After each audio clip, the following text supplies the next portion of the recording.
Good afternoon to you, Hilary. Good afternoon, Gloria. Nice to speak to you. Thank you. I bet you're getting asked hundreds of questions at the moment. Do you think these people have gone to the extreme, or how do you view it?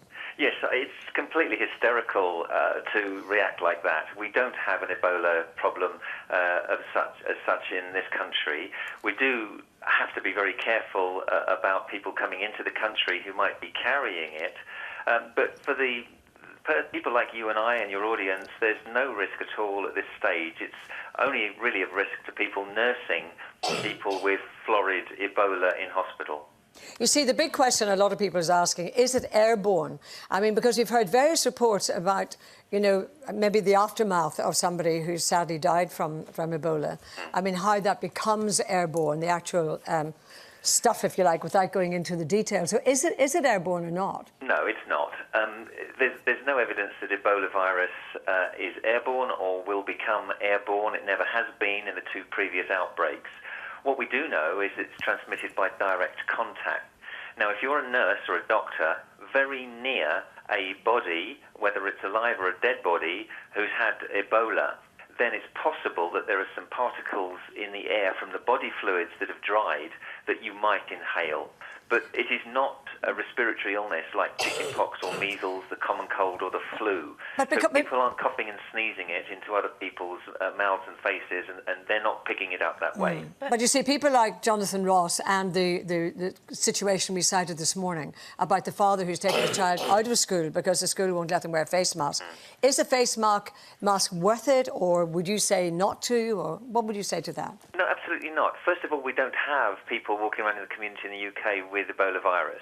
And I'll have to talk to my friend Jonathan and tell him he's overreacting and he's misinformed.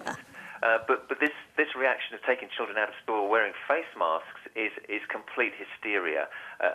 And, you know, it's completely unnecessary. A face mask will protect against respiratory illnesses to some extent, but not much. But this is not an airborne disease anyway, so it has absolutely no use whatsoever. Dr. Hilary, what about toilets? Because you know this case of the air steward earlier on in the week, and then they were trying to trace the 180 passengers, and I think we all freaked out a bit by that, because it was like, right, OK, so it's not airborne. And then I convinced myself, well, it must be that you can catch it from the toilet, because as we know with this disease, you know, there's extreme diarrhoea. Is that the case? Well, you can certainly get the virus living for a few hours on dry, hard surfaces, which would include doorknobs and toilet seats. If the person had Ebola and it had evolved to become a moderate severe case, those passengers are not at high risk. But you would always want to isolate a patient with Ebola because of the transmission of the virus to hard surfaces. So what is the risk then? Because that's what we keep hearing, that's not high risk, and yet they're trying to trace all those passengers. So what would they be thinking would be the risk for them? Well, of course, it's a just-in-case scenario. You're dealing with a virus which has a mortality of 65% or thereabouts. So you don't want to leave any stone unturned. You've got to trace any contacts.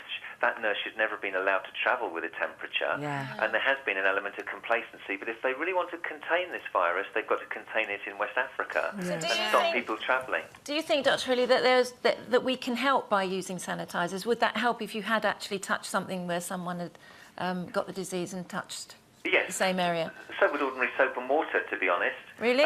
Bleach kills the virus, but soap and water is a massive influence. And if there were bars of soap in some of these poor places in West Africa, well, there wouldn't be such transmission. Hand sanitisers are useful for the common cold as well, of course, and we're much more likely to suffer from the flu or the common cold than we are from Ebola at any time in the near future in this country. Dr. Hilary, and people are getting very frightened, you're right, but I think they have a right to, because we don't know anything, you know, and ignorance is not bliss, is it? But the other thing I'd like to ask is, what about insect bites? I mean, people have talked about that. Is there any chance of that carrying it? There's absolutely no evidence that insect bites like mosquitoes can transmit Ebola. They can transmit yellow fever, dengue fever, and other things, malaria parasites, but Ebola has only been known to transmit to humans through fruit bats. So we don't think there's any risk of transmission through insects. Well, Hilary, thank you very much for clarifying a lot. I think Sherry is right. It's the not knowing that gets most of us. Absolutely. But thank you for joining us. I know you're very busy. My pleasure, Gloria. Thank you very much indeed.